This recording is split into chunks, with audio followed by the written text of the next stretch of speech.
Welcome back to my Commodore 64 Memories videos. This is where I look at old Commodore 64 software and some of the technical details behind them. Today we have Hard Drivin, published in 1989 by Domark.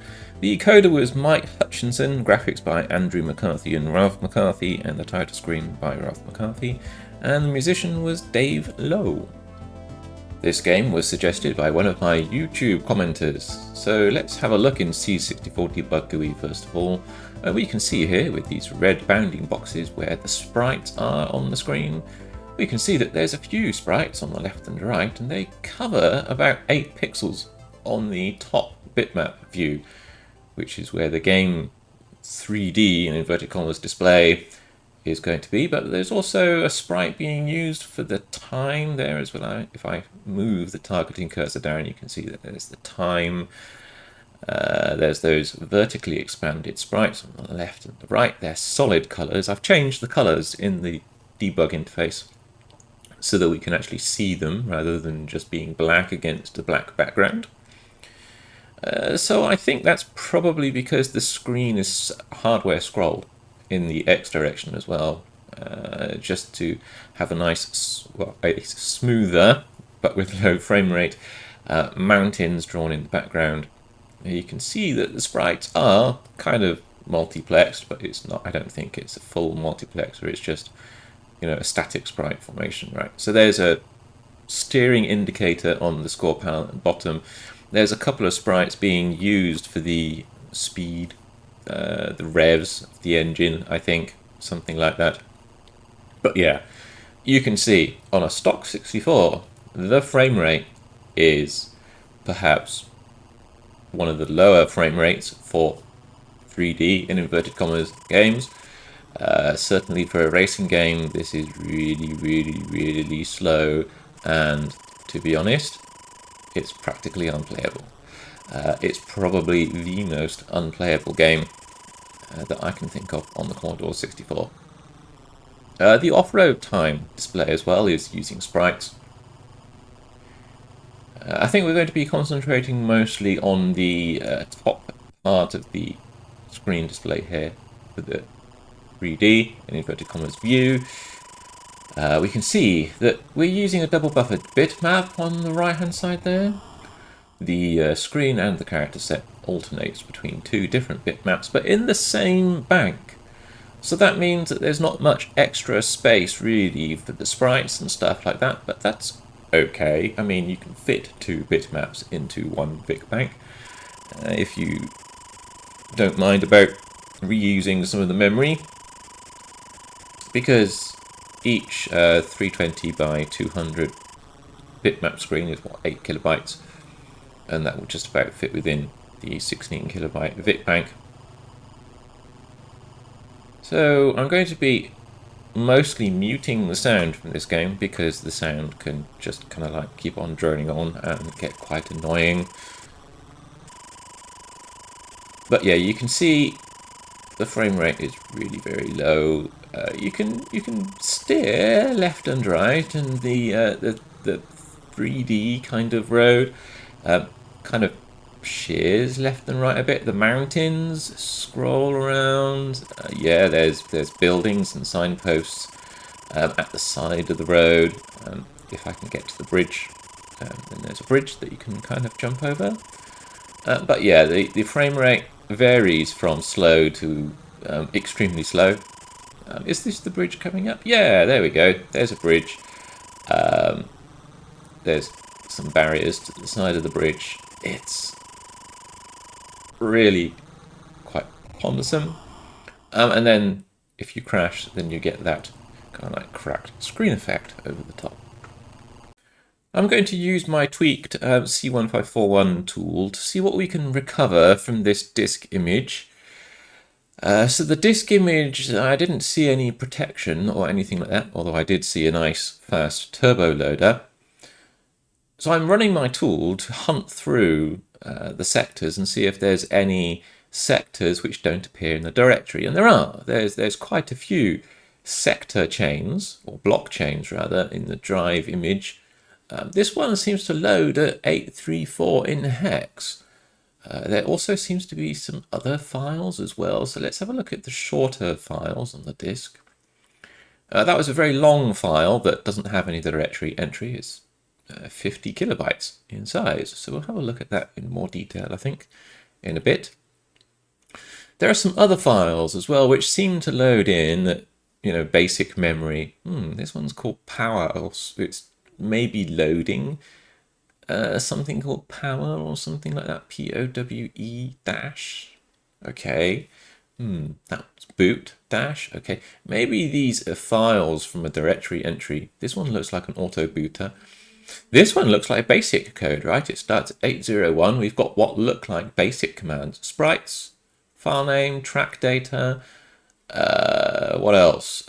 Load reloc sp, reloc sprites, relocate sprites maybe, text. Then there's a other block. Those are load commands with a sys command, maybe poking 2048,0, blah, blah, blah, that kind of stuff. So yeah, let's go back to this long file. That one loads at 834, and then that sys is 2100, which is 834 in hex. This is Wheels of Fire bootloader, and this is saying load power drift or load hard driving. So this is basic code, which seems to be a kind of like a menu screen to either load power drift or load hard driving. So it looks like this disk image contained a version of power drift and a version of hard driving. It's just that when I look at the directory only has the hard driving files on there and doesn't seem to have any files for power drift, apart from if I look in the deleted directory entries, then there seem to be deleted directory entries for power drift, or some files which claim to be related to power drift. There's some other blocks of data there which load at different memory locations, which were deleted. So the directory entries were deleted, but the file blockchains were not deleted. So anyway, let's see what the recover command gets. Sorry, the extract command. And the extract command just extracts the files which are in the directory, and that gives us the boot files, the turbo loader file, I think, and the main hard driving file, which starts with sys2061, and it's compressed. So what should we do with that rather large deleted file, right?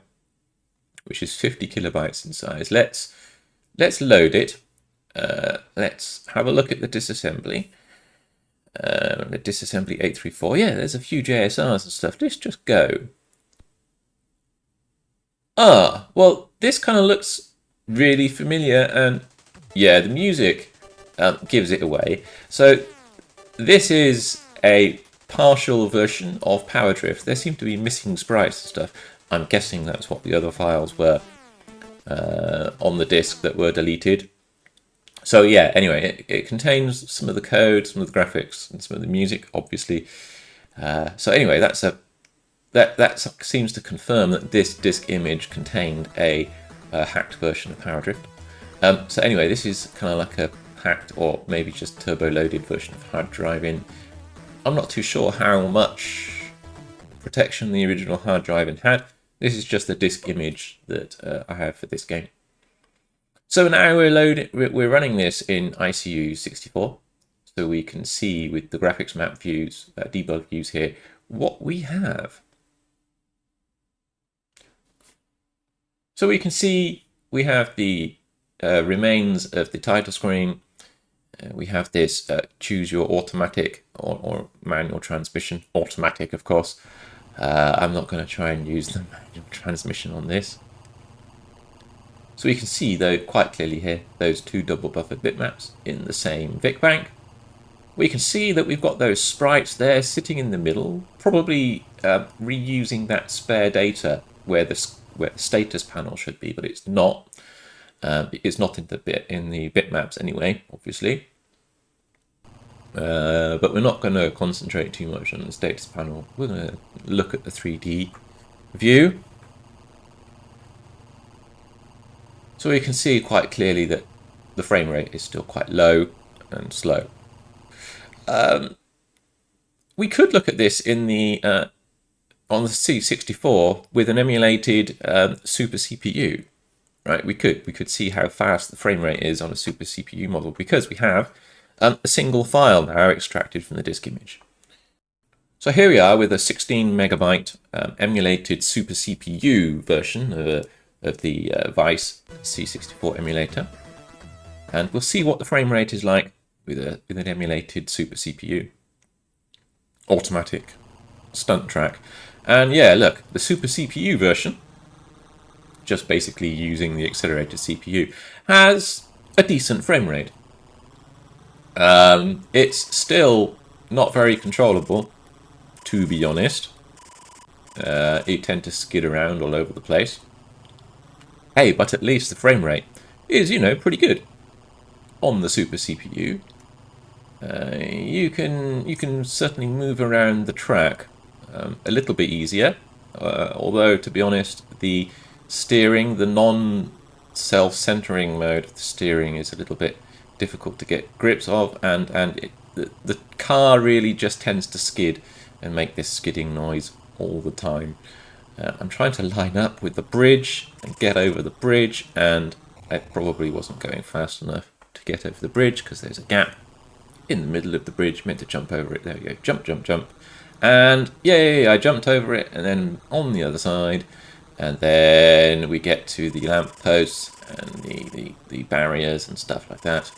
And then I keep on skidding off the road, right? I'm not very good at this game, obviously, but to be honest, I don't think it's very controllable. It's actually a little bit quicker just to go off-road on the track and then get lined up on the track. So I'm trying to line up now for the loop, which I know which is going to come along, right? I think the loop is coming, yeah, because it's the stunt track. So yeah, no, I didn't quite manage it. But yeah, you can see that the game is trying to reproduce aspects of the arcade by having this loop in the middle with the jumpy bridge and the traffic which comes at you. The arcade game was a lot better than this. The arcade game was, for its time, quite groundbreaking, really, to be honest. Nice, full 3D version. This game doesn't seem to be full 3D. Looking at it, even, right?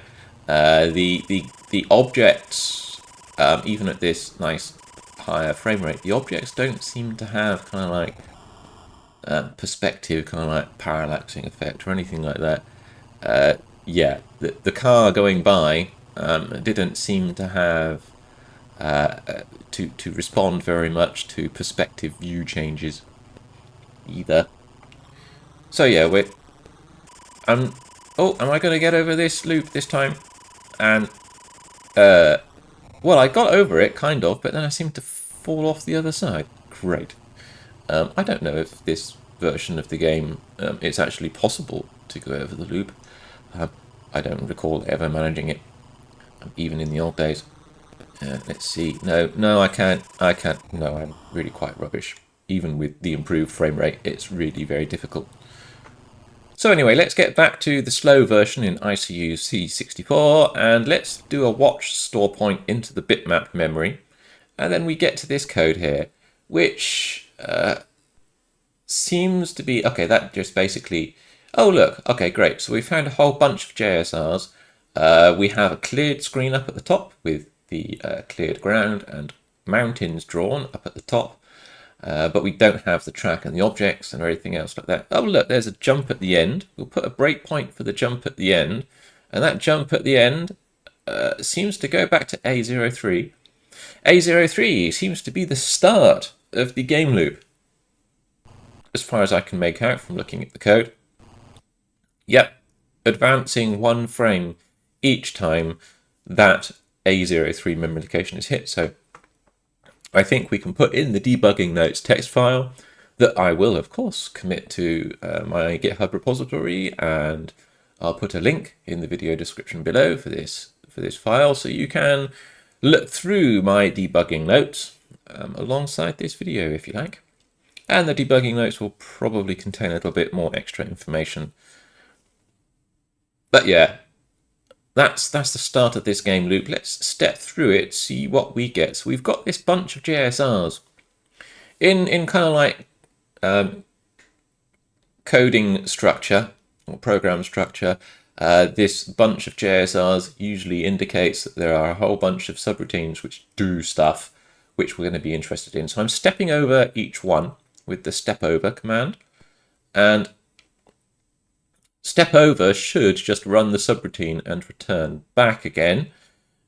So we're starting to see some routines which, say for example, like clear the screen. If you pay attention to the graphics view on the right hand side there, we can see what each of these subroutines do. Sometimes a subroutine will just do background calculation. Sometimes a subroutine will draw stuff on the screen or play music or whatever. We're just trying to deduce at a very high level what each of these subroutines do. It's nice to have a more structured program rather than something which just executes a whole bunch of instructions from start to finish. So yeah, we'll start adding labels, I think, so we can see at a glance from the disassembly what each of these subroutines do, so we don't have to maintain all of that information in our brains, or in my brain specifically, because it's old and I've not had coffee. I need coffee. Anyway, so this is the clear screen and draw mountains. There we go. That's the correct address rather than the wrong address. ABF7, not AB47. I don't know what I'm thinking. Anyway, so there we go. There's clear screen. And let's jump over. Let's step over, rather. And that seemed to... Okay, there we go. Let's step over again. Okay. So there was a whole bunch of memory access going on there. That's why I've got the memory view open as well, so I can see how much processing is being done by each of these subroutines. So sometimes they will process quite a lot of data, sometimes they'll process not very much, and that comes up in the memory view there. It shows the range, how many instructions are executed, the range of memory being accessed, which is all useful information when you're trying to deduce what pieces of code do when you're not the author of the code and you're trying to step through and see what it does. Having a look at what happens on the screen and having a look at what happens in the memory view allows me to kind of like deduce or intuit what things are being done in the game code.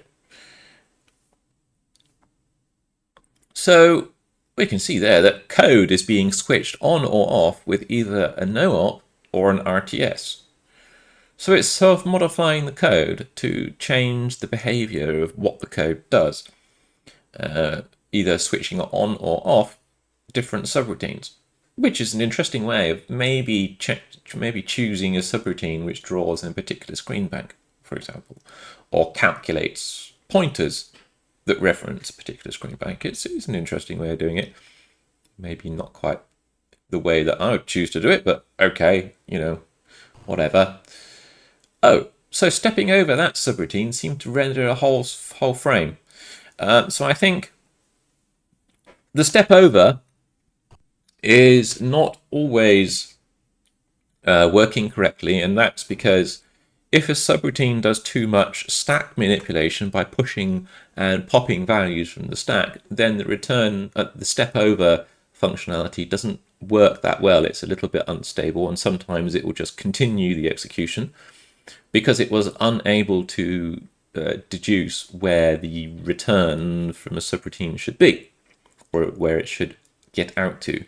So we'll put some breakpoints on those problematic subroutines there until we reach the end of the frame. And what that will give us is that we'll be able to execute without needing to do step over, and then we'll basically absolutely confirm that we can step through to each subroutine and just see what it does. So there we go. There's the problematic subroutine where I think it started doing it. So we'll just add the label 319F there. And this is basically, if you noticed in the graphics map, it drew the road. So 319F is draw road,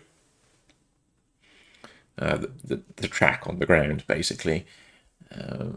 And then we can perhaps look at how it draws the road later on. But okay, that drew objects, right? So 2E14, the subroutine at 2E14 is 2E14 draws the objects. So it drew all of the objects. It drew the gantries. It drew the car, I think it was, on the screen, because it was just the road before, right? And then that subroutine, all of these other objects appeared. So that's what it does. It draws the objects, or draw objects code. A, B, 0C is the next subroutine that we're going to see what it does, if anything. And I don't see anything that happened on the screen. So at the moment, we can't really say what it did. And then all of these other subroutines, they don't seem to be doing anything visible on the screen. There's a little bit of calculation going on there. The blue pixels that flashed up in the memory event view indicated code execution. Not very much code, maybe 2 or 3 pages of 256 bytes each. Because each row of that memory view is 256 bytes, one whole page, 100 bytes in hex. And there we go. There's the start of the loop again, right? So we get back. So we've got some of these JSRs documented. Let's have a look at the draw objects routine in a lot more detail. So the draw objects routine seems to be reading the memory location at 5A2. So let's zoom into memory location at 5A2 and see what the values are in that view. So we need to use, what is it, Control and G, I think it was. Yep, go to address. So we'll go to that address, 5A2, Control G, there we go, and then press OK. There we go, nice zoomed in view. So that's using X, and X is going to probably count down from, or count up from 8.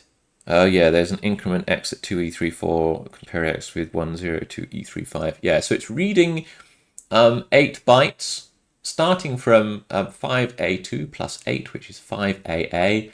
So it's these bytes here that it's reading. So it's going to read 4 7Fs, and then it's going to read 98908880.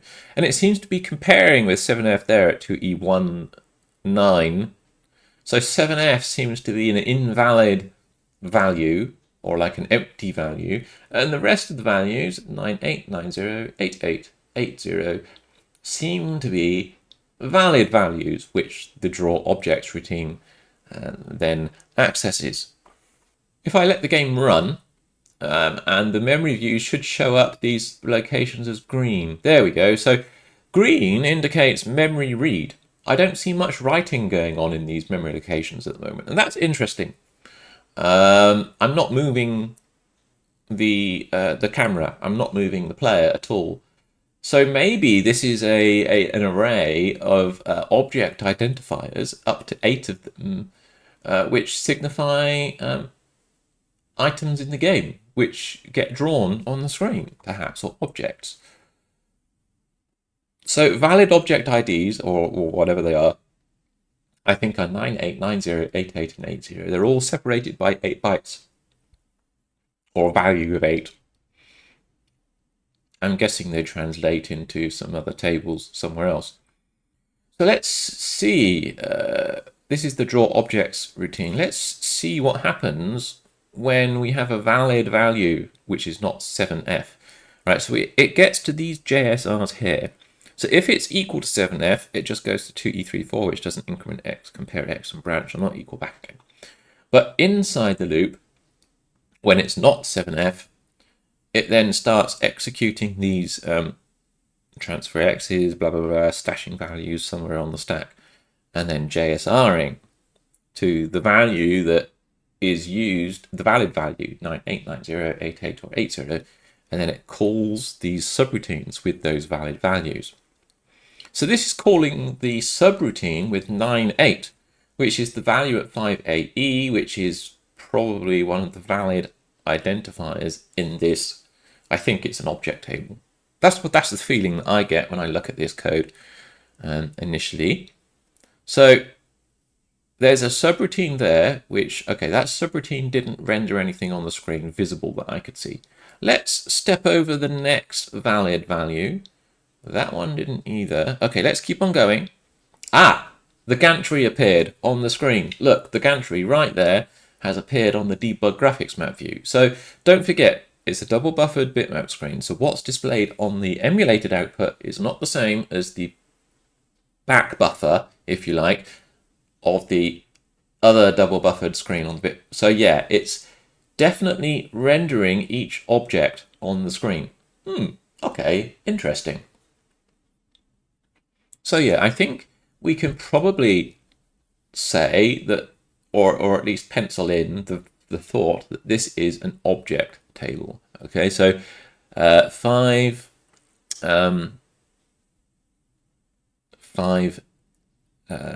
A2, not 5 A2. I'll correct that in a minute. But yeah, 5 A2 plus 8, there we go, is the object list. And that's 8 bytes. So 5AA. Let's change this to 7F.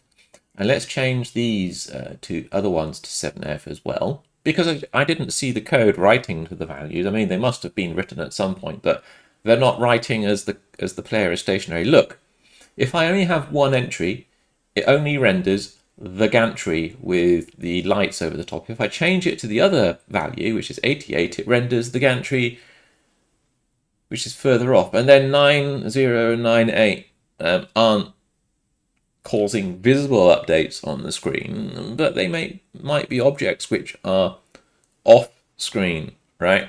Either in the distance or just behind the player. Oh, okay, so other objects have been written now. Look, 8A0, 80, and 98 have been written to this potential object list. But then they're not being written over again. So the signpost or the sign on the right hand side there is enabled or disabled when I change that last value from 9, 8. Okay, so 9, 0. Maybe these are references to active objects in the screen that then reference other data. Look, they're all 7F now, so they've all been removed from the active object list. If I put 90 in there, it immediately gets changed back to 7F. So there's probably some kind of like off-screen check, or out of bounds view check, which then frees up these objects in the object list. Okay, so there are, I think, up to 8 objects that can get displayed in this game view. And there's some kind of like object culling going on there. So object 98 evidently has some positional information. And then once I move, it gets removed. Okay, cool. And actually, when I was stationary, the other object was getting removed as well. So there's an off-screen or out-of-bounds check going on there. Object A0 is not being displayed. Okay, so I think these are object references. So let's dive into that in a little bit more detail, I think, and find out the memory locations it's reading after these object references are being used. So let's go back to the start of the game. I ran out of time, didn't I, or something like that? Let's move forward. Actually, oh gosh, I crashed. This game is quite annoying from a gameplay point of view. I'm sorry, Mr. Coder, but it is a really annoying game. Even at proper frame rate, it was really annoying. But anyway, so let's get to a better position in the level, perhaps where there's only one active object in the list. Just looking at the perspective of the cars doesn't really change, right? It seems to be the same model, just kind of like scaled up. And the perspective of the other objects as well doesn't really change that much. I mean, the gantry has changed a little bit. It's a little bit askew, right? but it is not matching the road completely. It's not matching the road rotation completely. I think that's something to remember for later on. So here we are. I've got to the part of the level where there's a bridge. So let's remove some of these active objects. Let's change that to 7F. And that removes the object A0, and this is going to remove 9.8. Oh, okay, that removed the bridge. So 9.8 was the bridge. And now we've only got potentially one active object, no active object. So let's put A0 in there. No, A0 wasn't. It's not rendering anything which is visible. Okay, let's put 9.8. Ah, there we go. There's the bridge back again. Okay, and then I change it to 9.0, which is a different object identifier, and it's not. Yeah, so 9.8 in this instance is the bridge. Okay, so let's change that to 7F. So we've got one active object. If I put two 9.8s in there, the frame rate gets really low, and I think it's rendering the bridge twice. Let's put it there again. It's difficult to see, but I can see in the debug view that pixels near the bridge supports, near the road, are flickering on and off a couple of times. So if I render, I think, the same object identifier 4 times, look, it's rendering the bridge 4 times and making the frame rate really extremely slow. So yeah, I think this is definitely an active object list, or active object, kind of like indexes or references list, right?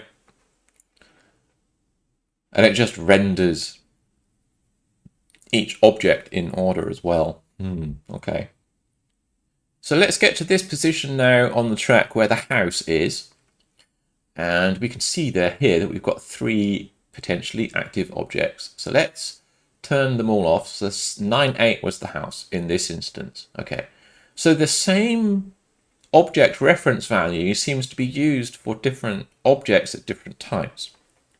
Okay, so this tells me that there's a reference to an object, and probably the object has like an object type or something like that being referenced, right? So we'll look for that object being drawn now in the draw object code.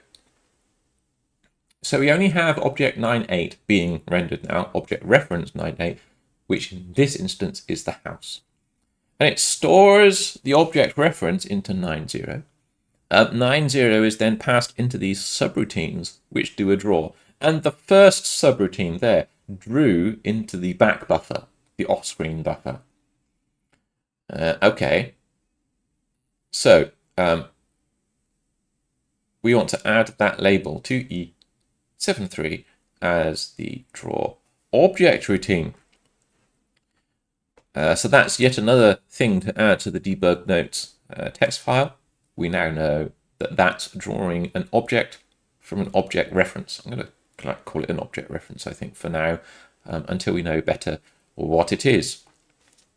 So stepping into the draw object subroutine, we can see that the accumulator, which is going to transfer it to X, contains the object like reference, index, or something like that. So, okay, so 482 comma X means that we have 482 plus, what was the object reference? 9.8. So plus 9.8 gives us the memory allocation in this instance of 51A. Okay, so you know what we're going to do with this memory address? We are going to note down that memory address, and then we're going to have a look at it in the debugging memory view. So let's use Control G again to go to that address, and there we go. So there's 8, 1E, F, E, F, E, 7, 0, 0, 0, and A, 8, and then 0 on the end of 521. I think because the object references were different, were 8 values apart, I think that means 8 memory locations, so 8 bytes. So I think that this structure here is at 51A is at least 8 bytes long. So what we can do is that we can tweak these values and see what the visual output is on the screen. I think that's probably the simplest and quickest way to see what we can deduce from the operation of this code. rather than trying to deduce the code by reading it. We just tweak the memory values.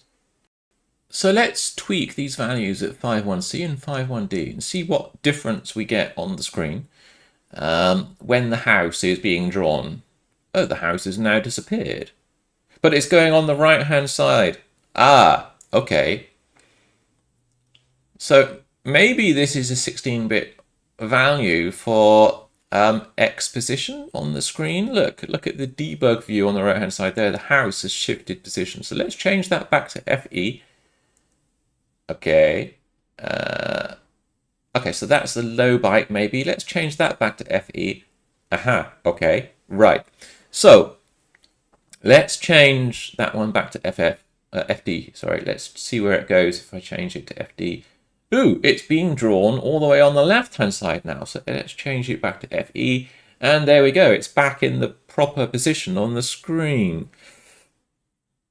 Okay, so maybe this is an X position. Let's investigate in more detail. Let's change the first byte in this structure. Let's change it from 8 to 7. Let's see what we get. Oh, okay, so it's drawing a hut or a smaller house or a barn or whatever it's meant to be. If I change it back to 6, for example, let's see. Okay, now we've got a barrier on the debug view, graphics map view there. And if I change it back to 8, it's a house. Okay, so 51A seems to be the object type to render. When it's FF, it seems to be on the right-hand side of the screen. If I change it to be, I don't know, like FF80, assuming it's a 16-bit value, it seems to move it back half of the screen width, perhaps. Okay. So maybe it's a 16-bit position, X position on the screen, maybe. It might be in the world position, but I'm already at a rotation on the map in terms of player rotation, so maybe it's a combination of X or Z world position. We'll see how that pans out. If I change it back to FF00 now, there, yeah, the house is now moved to more to the left. Let's change it to FF. It's now moved mostly to the right hand side, FE. Let's change that to 0 as well. It's not good to change two memory locations at the same time because then it kind of like muddies the results. But okay, if I change it to 0, 1, okay. All right, so I'm not too sure what 51B is yet, but 51C, 51D definitely seems to be some kind of like signed 16-bit position, either in kind of like screen space coordinates, transformed or not transformed, maybe. Okay. So this 51B value here, if I tweak these values, I seem to be getting different rotations of the house. Okay, the house is now appearing straight on, almost, to the camera. If I change that to 8.8, it's not changed. Okay, this is really weird. If I change it to 9.0, it's face on to the camera. Okay, let's change it to, I don't know, 6.0. I'm wondering if it's multiplied by 16 or 8 or something like that. But it doesn't seem to be. Okay, let's change it to 1. And what do we get now? Oh, we have a really rotated house now compared to the view. Rather than being face on to the camera, okay, let's let the game just run and let's tweak these values in real time. Let's see if we see what changes we get on the screen. So let's make this 7. There doesn't seem to be much going on. Let's change these values in one by one, I think. What is it? I think you can press, what is it? Plus or minus? Numpad plus or minus, increment and decrement the value. Yeah, that's right. So let's do that. So let's change that to 8. No, BC. Oh, look, it's become face onto the camera again.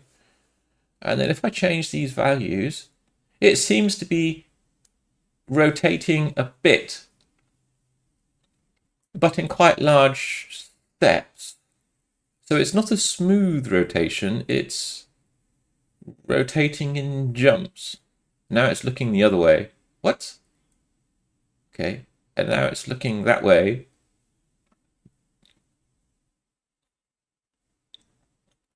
So you can look at the debug graphics map view, or you can have a look at the emulated output, and you can see as I change this value at 5.1b, the house rotates around, but not completely. Is it not a full rotation value? That's suspicious, isn't it? There only seem to be a few valid rotation values for these. Maybe it's signed and unsigned. Maybe it's a range of values. Okay. So I don't think it's a full rotation, but it is some kind of rotation value. All right. Maybe a pre-calculated rotation, perhaps. We'll see, right? So back to this view again, but I've got the house further off in the distance of the track now, so I can maybe see some better values. So I can see that it's definitely not a full rotate. Oh gosh, I forgot the time limit runs out. Okay, I increased the warp speed to get a good frame rate, and I forgot the timer would expire. Okay, that's not a good view either. Okay, I'm trying to get to a good view again. Let's go back. Let's go back. I'm going to have to remember to use a snapshot. I must remember to use snapshot. Maybe I should remove the timer as well. Or try and remove the timer. That would be a good thing to do, wouldn't it? Let's get to a good position here on the screen. There we go. That's a good position. So I can see the house as a trackside object. Let's save the snapshot. Okay, good. Right, so I could have a good snapshot to get back to now. So this 5.1c and 5.1d, which I think is a 16-bit value. Look, if I change the value by 1, it changes the x pixel. And if I change the high byte, it changes it by, what, 256 pixels horizontally? Maybe less, maybe slightly more. Maybe it is kind of like a transformed world coordinate in screen space or in view space, right? So if I tweak the high byte, then it moves the house horizontally really very fast. And then the what I think is the low byte at 5.1c moves it in much smaller steps. Okay, so I think it's probably at the X position in transform screen space. Let's tweak this value at 5.1e now, which are these other two. Okay, so that seems to be okay. That's a low byte vertical position. Okay, and then I think 5.1f is probably a high byte vertical offset. So we seem to have two 16-bit values for X and Y position in screen space, where 0, 0 is probably in the middle of the screen. So now I'm thinking, what is this value at 5.2.1? If I change it to 8.1 or 8.2, nothing seems to much change on the screen, right? Let's, oh look, if I make the value bigger, the house gets bigger on the screen. 5.2.1 is never being accessed. It's always FF. It's never read. There's no memory access going on there at all. So I don't think that 5.2.1 is being used. It's just that this value at 5.2.0 seems to be Z position, scale, question mark, but it's definitely making the house bigger and smaller, right? The bigger value, the bigger the house. The smaller the value, the smaller the house. 5.2.2, I think, is the next object reference, which is 7F currently. So yeah, 5.2.0, scale, Z position. Also in transformed screen space, view space.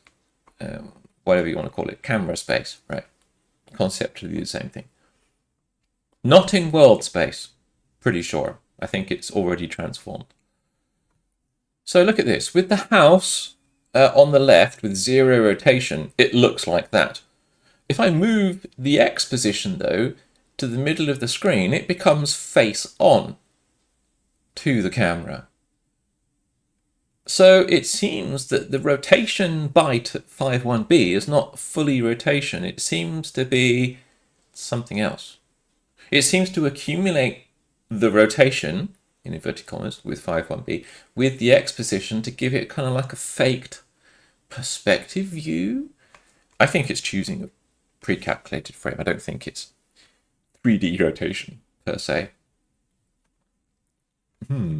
That's the feeling that I get when I debugging this code so far.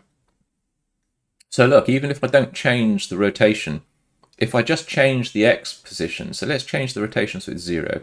If I change the X position from FF to 0 to 1, look, the in inverted commas perspective of the house changes, but it changes incorrectly according to the perspective of the road. So yeah, I think it's choosing pre-calculated frames to draw.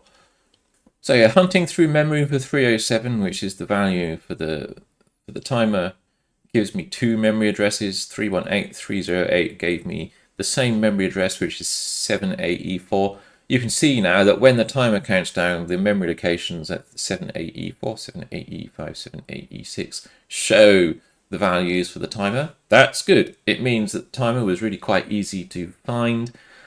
Let's do a watch store point for 78E4, see if we can find the code which updates the timer. Looking at this is doing a decrement 78E4 and loading accumulate with 9091. Okay. So yeah, this code here seems to be updating the timer. It's updating the units, tens and then hundreds, as you would expect. So it's updating 78E6 first. This code seems to be checking to see if the timer values are all 0. If it is, then it goes somewhere. B2AE, okay. Yeah, look, it's taking the hundreds, tens, and units, ORing them all together. If they're all equal, in other words, 0, then it goes off and probably finishes the game, ends the game over, right? Because the time's run out. But otherwise, it checks the units. If there's 0, then it resets it to 9, blah, blah, blah, blah, blah. So I think we can fill this code here with all no ops, and then the timer should be disabled, right? So let's fill that memory range, B to, what is it, 80, all the way down to B to, looking down at the code, it's going to be B to B2AB, AC, A, D, so B2A D, right? And we'll fill it with EA, which is NOP, the 1 byte NOP code. So that knocks out all of that code. And now if the game runs, we should just have, I need to put that in the debugging notes text file, of course. But now if the game runs, we should have turned off the timer. So we'll not forget that. That's very important, actually, because that will allow us to debug the rest of the code without fear of running out of time. Great. So that's the timer now. An infinite timer hack.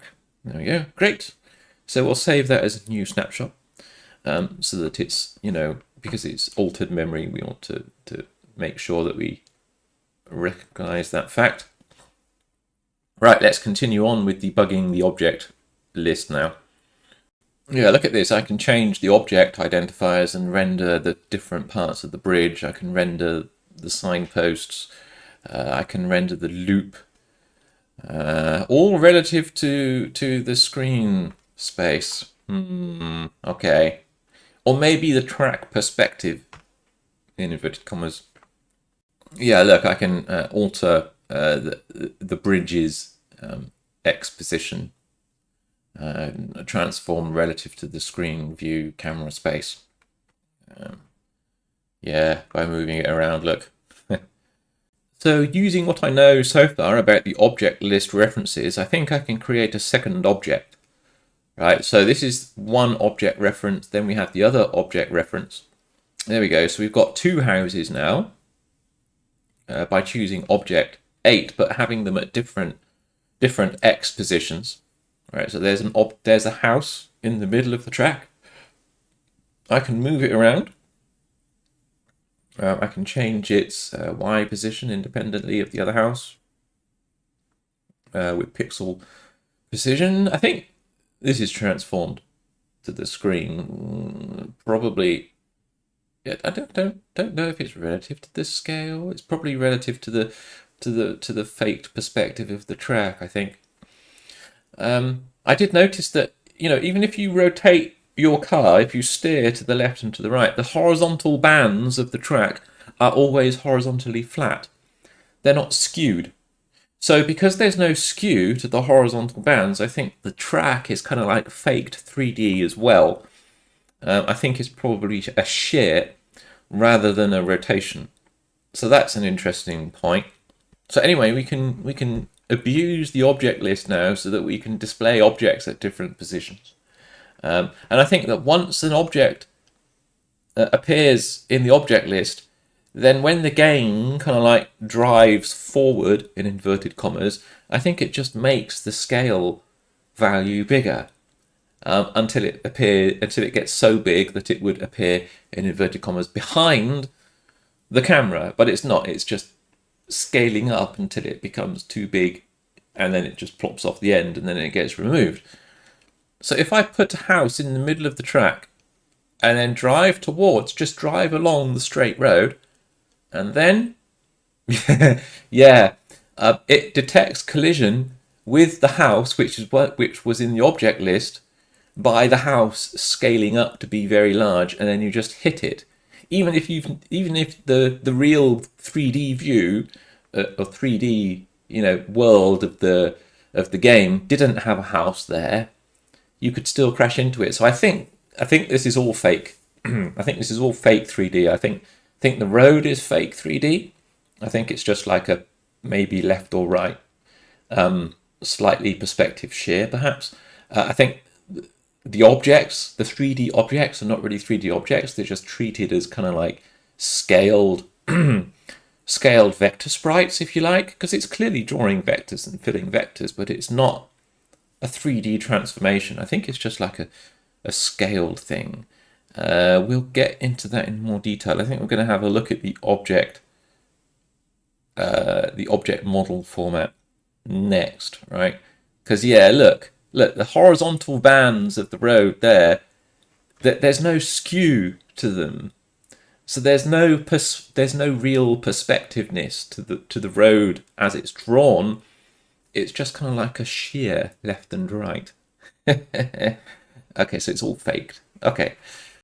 I mean, look, if I change that lamppost object, which is in the middle of the road, to a bridge, let's change it to the loop. Okay. So let's move the loop to the right. There's no rotation, so we don't want any rotation on there, but let's change it so that it's to the right hand side ish of the track. There we go. So now if I drive forward, because there was no loop in this part of the level, right? If I drive forward, what's going to happen? It seems to detect that the loop has become a scale value of FF, which is probably original size or something like that. And then, look, it thinks I'm going around the loop, and then I crash as it completes the loop animation, going around the loop animation. So yeah, the loop object is just basically a scaled vector object that's plonked in an object list somewhere, like the house was a scaled house vector object, which I plonked in the middle of the track and then collided with. I collided with the loop object, and it triggered the camera panning up and then panning back down the other side of the loop animation. Basically, it's an animation. Okay, yeah, all of this X and Y screen space coordinate with a scale value, right?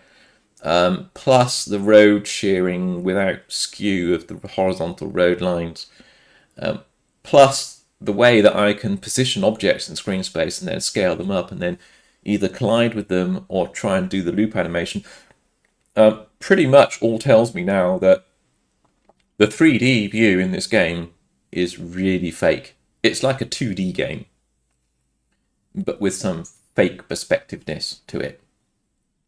But it's effectively just a 2D sprite game with like scaled sprites that are just drawn in software with vectors rather than, you know, sprite data. It's vector data. So with all of that in mind, let's try and find the model data and try and understand the format of the model data, in inverted commas, because I think it's fake model data. So we know from the object draw routine, when it loads 482,x, it stores it to 5C1. We know that that's the object type. So it's basically taking from the object reference array and then storing it into what we think is the object type, because we know that that changes the type of the object that's drawn. So we add a label for that. The next one is loading the next thing, which is now, we know, is not the object rotation per se, it is the object frame. Okay, so the frame index, not the rotation of the object, is just choosing a frame based on the object type identifier, right? So that we'll change that. So that's what 365 is the object frame. So we'll add that as a label. So we're adding labels now so that we don't need to remember what all of these memory locations are. We can see what they are by reading the label name in the disassembly, which helps with understanding the code as we go along. We also know that, what is it, 504 and 505 are is the 16-bit X position in the screen, followed by the 16-bit Y position in the screen, then followed by the object scale. So we will note these memory location accesses, and then we'll add labels for the 0 page memory locations and also the memory locations that contain those stored values. So 41 is object X position high, because it was copying it from the X position high value in the object ID list, or object reference list rather. Of course, we can't have different memory locations with the same label name, so we'll choose a 2 on the end of the label name for the other high position as well. We'll do the same for the low values, the low value of the position as well. So there are probably 2 of them that's being accessed. So I think that's 40 and 92. So we'll do the same there. So 40 is xpos low 2 and the low on its own. There is an OR with 9C, and then it seems to be adding in that memory address at 9C and then reading it indirected. Yeah, so look, it's reading indirected, comma Y. So this seems to start then reading the indirected memory address from 92 and 93, which is now 9C00. Y. This seems to be a whole bunch of offsets, ascending values in pairs or something like that. Maybe a rotation frame update offset position or something like that. Oh, maybe it's a divide. Maybe it's a lookup into the screen row perspective share fakery for the road draw, right? So maybe it's transforming the X position based on like a fake shear perspective calculation table or something like that. That would kind of like make sense because it was taking the X position and then looking up into this table there. So yeah, I think that's probably what it is. So it was taking the X position of the object, and then then this code here is altering the object frame depending on the X position of the object on the screen.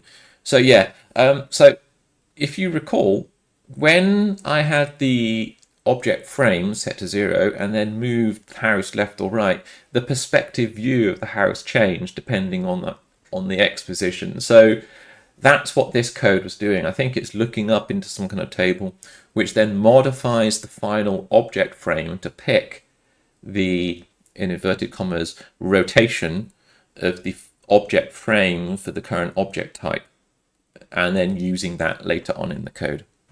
That's what I think that does.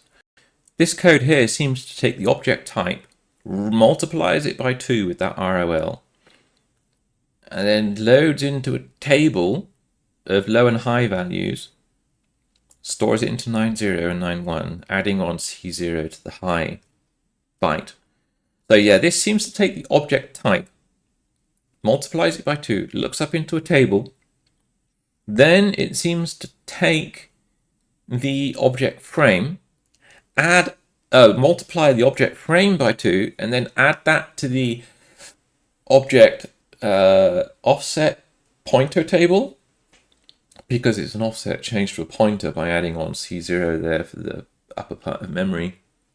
So yeah, it's combining object type with the object frame to look up what looks like the final object frame to use for the memory location to start accessing for model data. So I think we're getting really close now.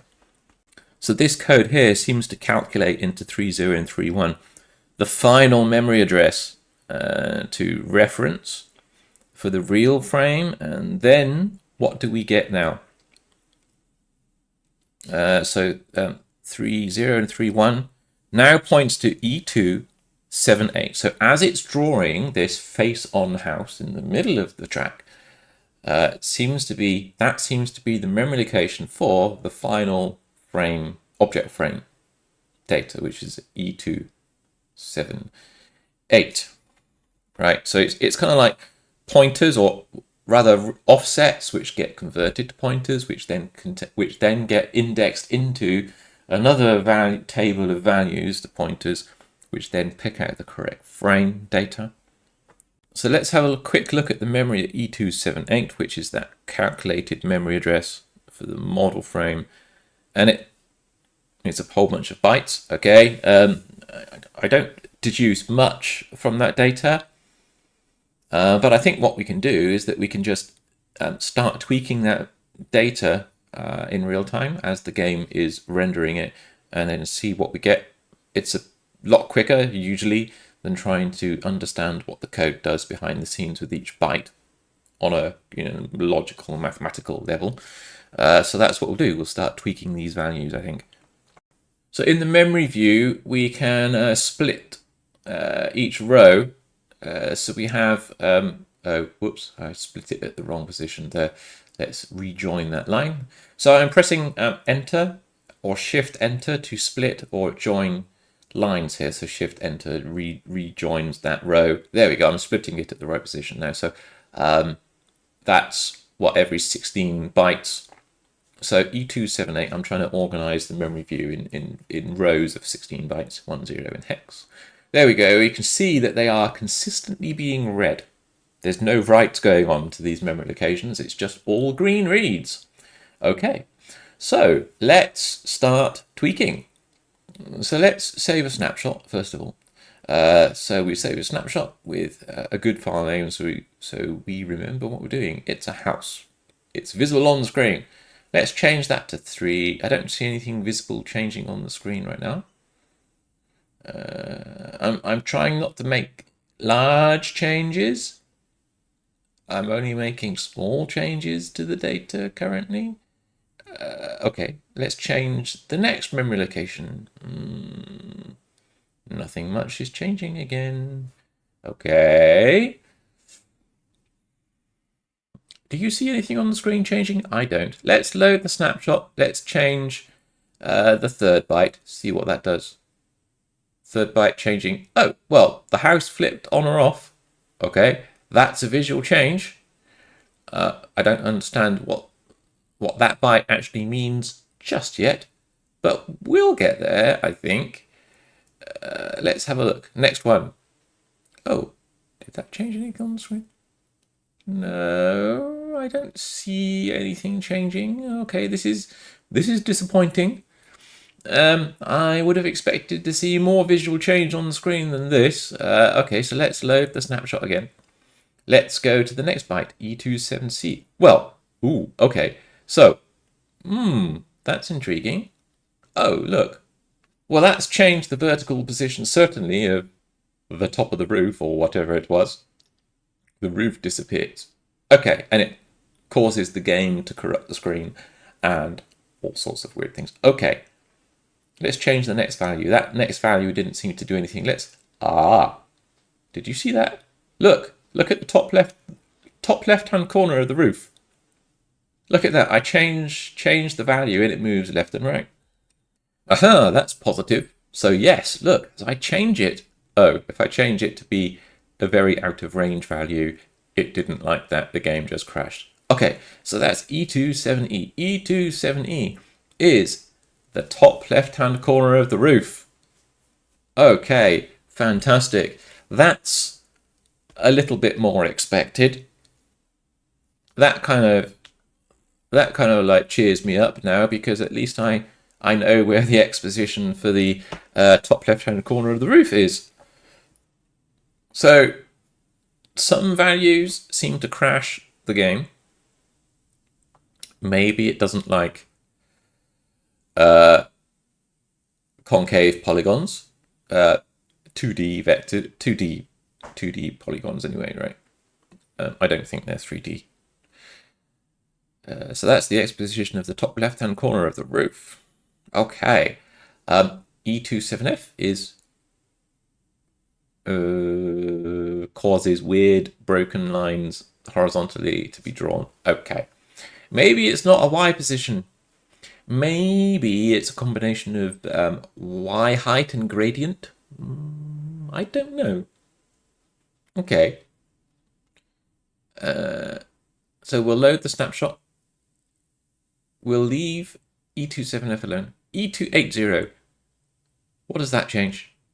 What did that change? Oh, look, it's the bottom left-hand corner of the house.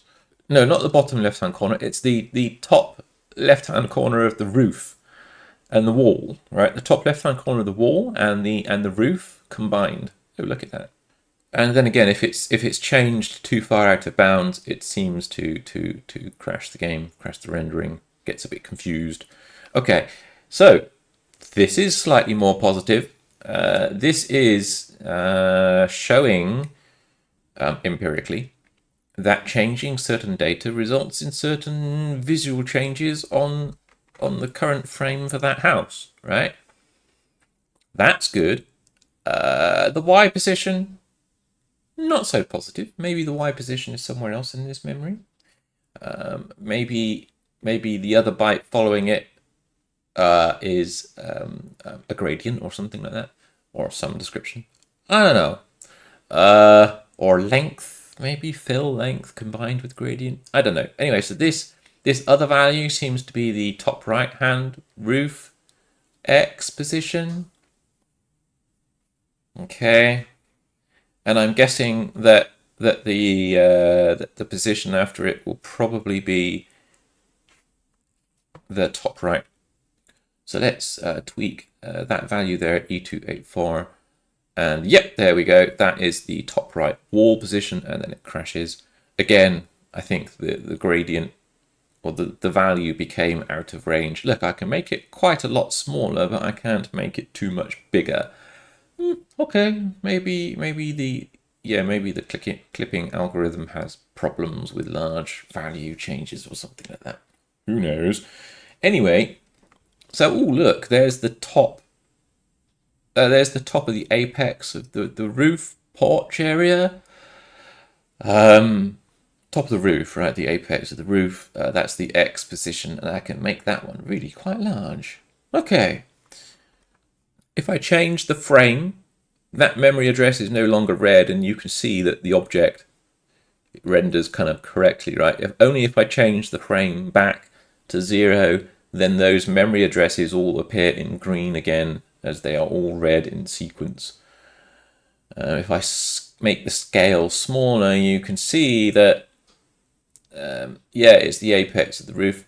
I can probably change the position of the top of the chimney, right? So yes, it seems to be model data, which is not really 3D model data. It's just basically scaled 2D vectors in screen space already.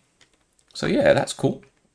I can tweak the position for the top left-hand corner of the porch. You can see there, look, there's a great big gap now as the porch was changed. There's a hole now where you can see the mountains behind the house. So yeah, this is all scaled. So the trackside objects and everything are all just basically scaled, well, pre-calculated rotated views. So they're basically 2D scaled vector objects that just get drawn from pre-calculated frames. So let's see when that pre-calculated data comes into memory, right? When does it get created? So let's do a memory dump of the pre-calculated frame at E278 so that we can compare it. So there's the data. I'm just going to copy the first few rows of that data, put it in my debugging notes text file, and then reload. Yeah, reload the snapshot. Just get, yeah, that's definitely a clean version of the data, not ones that I've been tweaking in the memory editor view. Okay, so let's copy that, put it in the debugging notes text file. Right, now then, let's load the game and then see when that data appears in memory. Right? Because, you know, there is a chance that the game could be calculating it at runtime and then caching it. But I'm pretty sure that it's going to be completely pre-calculated. There aren't that many frames visible for the house and the other objects, right? So that tends to make me think that it's all pre-calculated rather than calculated at runtime and then cached. But we'll see. Well, look at that. Even when it's displaying the title bitmap with the I'm not displaying the memory. I'm not displaying RAM. There we go. That's the memory dump for the RAM rather than the ROM, the kernel ROM. And yeah, that memory underneath the kernel in RAM is 260E16C022AAAE. Yep, it's an exact match. So yeah, even when the game was displaying the title screen bitmap with the music going on in the background, the pre-calculated 2D model data exists in memory. It's all fake. It's fake 3D. Pretty much 100% confirmed this game is all fake 3D. So there we go. That was really interesting. It was really interesting. Thank you very much to my YouTube commenter for suggesting this game. Yes, it's unplayable practically, but it's an interesting kind of like fake 2D trying to look like 3D kind of game. But basically, like a lot of racing games back then, the world, even though it looked like it was 3D, was just basically like, you know, fake 2D racing game, which is a very common model for that kind of like racing game at that particular time. It's cheaper to process. So yes, if you like these kind of technical deep dive videos, then please do consider liking or subscribing to this channel, or sending me a super thanks. They are always very much appreciated. Take care, have a great day, evening or night, wherever you are.